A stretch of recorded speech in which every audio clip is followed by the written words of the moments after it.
Halo Sinekrip, balik lagi sama gue Rashid Hari. Dan semoga kalian gak bosan ya dengerin gue ngebahas soal film Korea. Soal ini lagi banyak banget nih film Korea yang tayang di bioskop Indonesia. Dan kebanyakan juga film-film Korea yang high profile, yang mungkin kualitasnya bagus, yang dibintangin sama aktor aktris yang terkenal gitu. Jadi akan cukup banyak ya dalam waktu belakangan ini gue membahas film Korea, termasuk yang satu ini. Ini ada film Korea yang baru tayang di bioskop Indonesia hari Rabu kemarin. Dan ini adalah sebuah film yang ngomongin soal sejarah dan juga sebuah film yang bersejarah, yaitu yang judulnya Land of Happiness. Gue bilang ini film yang bersejarah, sebenarnya tuh bersejarah dalam hal yang kurang menyenangkan sih.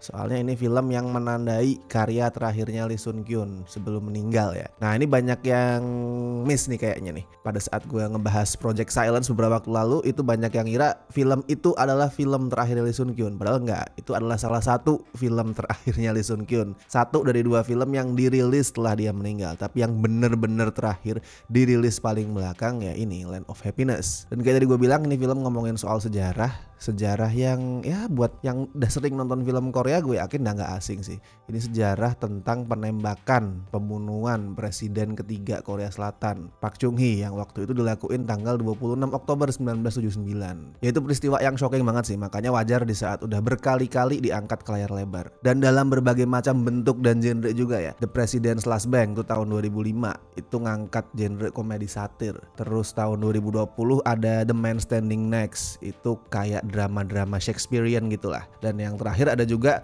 12 Today yang rilis tahun kemarin. Itu salah satu film Korea paling laris sepanjang masa, yang intinya dia ngambil jalur drama sejarah yang lebih konvensional. Jadi itu genrenya, approach-nya semua film itu beda-beda. Bahkan timeline-nya juga beda-beda coy. The Man Standing Next itu timeline-nya hari-hari menjelang penembakan presiden. Kalau 12 The Day itu pasca penembakan yang fokusnya itu beberapa bulan setelahnya dan terjadi kudeta militer. Sedangkan Land of Happiness ini adalah pada saat penembakan dan proses pengadilan yang dilakuin buat mengadili orang-orang yang ngelakuin penembakan itu. Jadi beda-beda banget. Dan di sini mendiang Lee Sun Kyun tuh meranin karakter yang namanya Park Tae-ju. Dia itu seorang tentara sekaligus anggota KCIA alias Korean Central Intelligence Agency, dan dia termasuk salah satu dari beberapa tersangka pembunuhan penembakan terhadap presiden yang konon direncanain sama atasan dia, sama bosnya. Dan Park Tae-ju ini nggak nyangkal kalau dia tuh terlibat, karena sebagai tentara yang patuh, atau lebih tepatnya kaku sih sebenarnya, Park Tae-ju ini mengaku cuman nurutin perintah atasan yang buat dia bagi seorang tentara itu haram ditentang. Karena kan tentara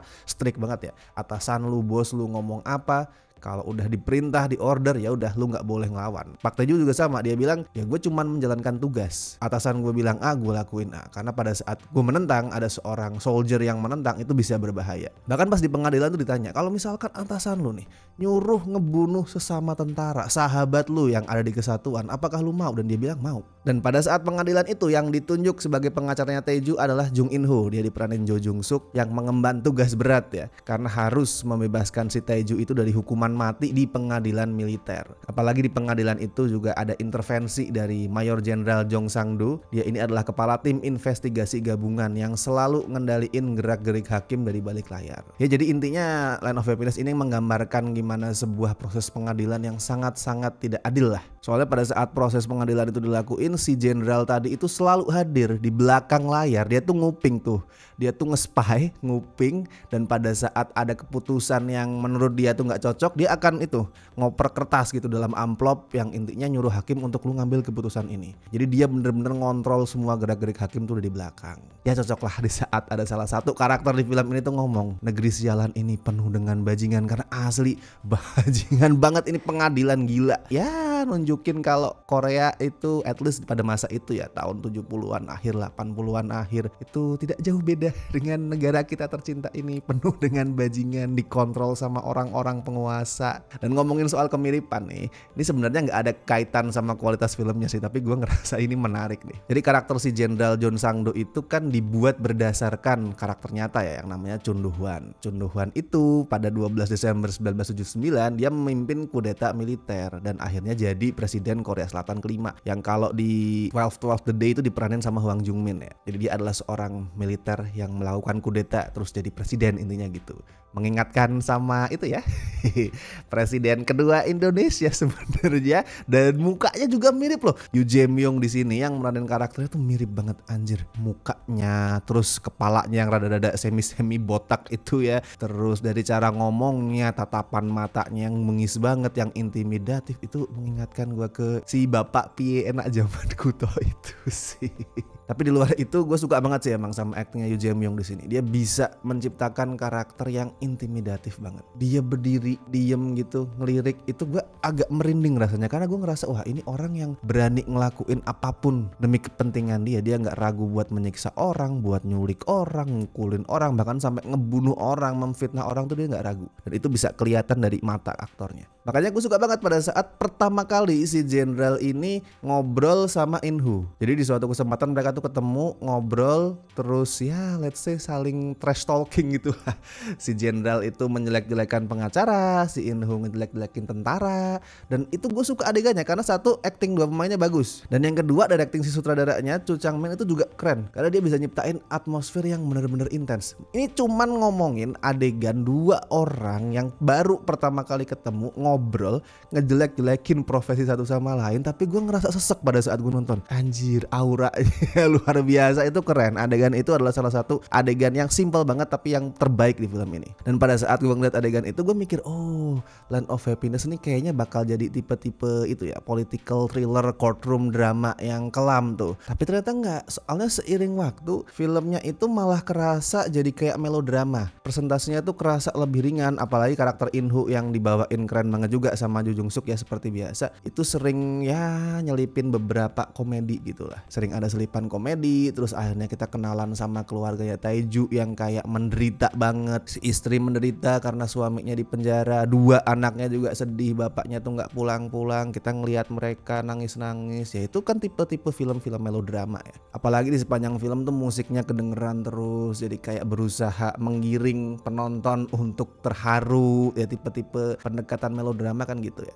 Penonton tuh dipaksa untuk merasakan sesuatu, jadi nggak dibiarkan merasakan sendiri, tapi didirect perasaan kita. Cuman gue juga ngerasa si sutradaranya itu nggak pernah bener-bener yakin pengen ngebuat film itu kayak gimana. Ini kan kayak tadi gue bilang ya, sempet kerasa kayak bakal dibawa ke arah political thriller yang kelam. Dan banyak juga momen-momennya yang ke arah sana, yang dark, yang agak sadis gitu. Tapi di sisi lain ini juga film melodrama kan. Melodrama yang lebih ringan, yang lebih cheesy, dan itu dua hal yang sangat bertolak belakang menurut gue. Pada saat dipaksa nyatu, yang terjadi bukan ngeblend, tapi saling bertabrakan gitu. Ibarat lu pengen nyampurin minyak sama air, nggak bisa tuh jadi satu. Dan gini, pada saat lu bikin sebuah melodrama yang pengen bikin penonton itu menangisi nasib karakternya, kan satu yang harus dilakuin dulu, yaitu bikin penonton itu connect sama si karakter. Nah masalahnya di sini eksplorasi karakternya itu masih cenderung cetek. Misal ke karakter Taeju, Lee Sun Kyun mainnya bagus, walaupun porsi dia itu ya nggak bisa dibilang banyak. Dia lebih sering disuruh duduk di penjara, di ruang pengadilan, tapi dia bisa mainin emosi lewat tatapan mata, lewat gerak-gerakan yang kecil. Itu bagus banget di sini mainnya. Cuman eksplorasi karakternya nggak dalam,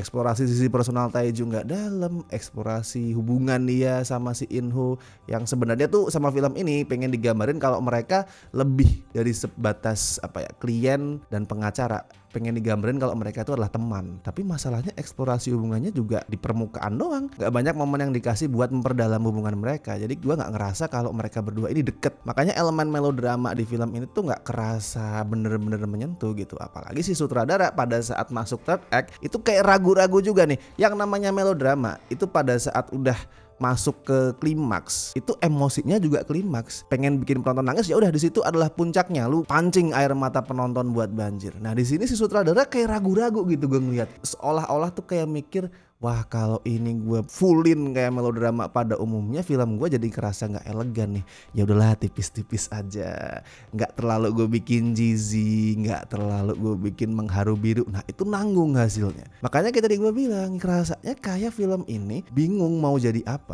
Jadi political thriller yang kelam, courtroom drama yang serius banget, yang gelap juga bukan. Jadi melodrama ala-ala Miracle in Cell No. 7 itu juga nanggung, serba nanggung di semua halnya. Nggak jelek sama sekali ya sebenarnya. Ini masih well made, terus acting para pemainnya juga habis-habisan, total bagus semua. Dan at least kalau misalkan tujuannya adalah pengen bikin penonton itu benci sama orang-orang yang gunain kekuatan, kekuasaan buat ngontrol masyarakat lewat rasa takut, lewat fearmongering, itu juga efektif. Lu nonton ini lu akan benci sama semua itu pasti. Tapi ya itu tadi sayangnya nggak pernah kerasa bisa memenuhi potensinya lah. Jadi kalau skor buat Land of Happiness ya akhirnya cukup gue kasih 6,5 dari 10. Belum maksimal, agak disayangkan, tapi kalau misalkan lu masih pengen nonton ini masih worthy sih. Dan buat film yang menjadi penanda akhir karirnya mendiang Lee Sun Kyun juga gue nggak ngerasa ini menodai legacy dia lah. Masih layak, masih solid. So silahkan kalau masih ada di kota lu ditonton. Dan buat yang nonton boleh silahkan juga tulisin review kalian di kolom komentar, bebas seperti apapun itu. Oke, dan seperti biasa gue ingetin jangan lupa like video ini, subscribe Cinecrip, dan buat teman-teman yang pengen ngebantu kami dengan kasih donasi seikhlasnya, as always ada berbagai cara. Ada super thanks, Saweria, dan lu juga bisa join membership sesuai dengan tier yang sudah tersedia. Dan thank you so much buat teman-teman yang udah join sampai saat ini, terutama mereka ini yang tergabung di tier basic dan La Familia. Thank you so much. Pokoknya semua bantuan kalian tuh sangat berharga buat Cinecrip. Alright, kalau gitu gue Rashid Hari, sampai ketemu di review berikutnya.